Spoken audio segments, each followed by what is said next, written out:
Hello mga kachisflix!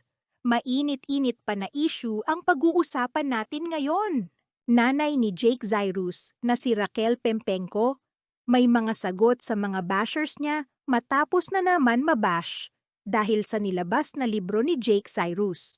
Ayon sa libro ni Jake Zairus, ay mababasa natin na may mga di magandang bagay na ginawa sa kanya ang kanyang tito nung siya ay bata pa at si Charis Pempenco pa. Sinabi at sinumbong naman niya ito sa kanyang ina na si Raquel Pempenco. Pero di siya pinaniwalaan at sa halip ay pinagalitan pa dahil nag-iimbento lang daw ito. At dahil nga doon, nabash na naman ang nanay ni Jake na si Raquel Pempenco. At agad naman ay may mga sagot ito sa mga post niya. Meron na namang fake news. Galing daw isang libro.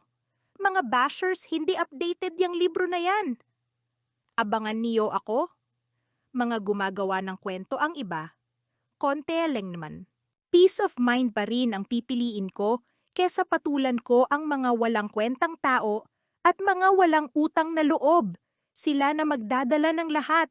The truth still prevails. But no matter what, my blood still flowing in your veins. And you can only remove that when you're already dead. P.S. Ayoko pa ring mabawasan ang ganda ko na minana ng mga anak kay. Kwento nyo yan, malamang masama ako dyan.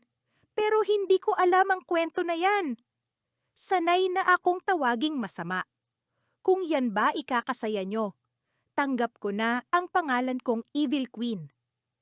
Basta ako, alam ko ang sarili kong kwento, pero di ko na isa sa libro, dil ayoko nang may mapasama at madagdagan ang mga evil, di pat ako lang ang nagmamay-ari ng crown.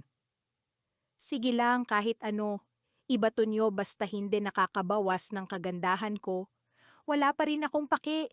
Ano sa tingin nyo mga kachisflix? Tama lang ba ang ginawang pambubunyag ni Jake Zairus? Di na siguro magkakaayos ang mag-ina na ito, no? Comment nyo sa tingin nyo. Subscribe para sa mga susunod na ulat at chismis. Chisflix na!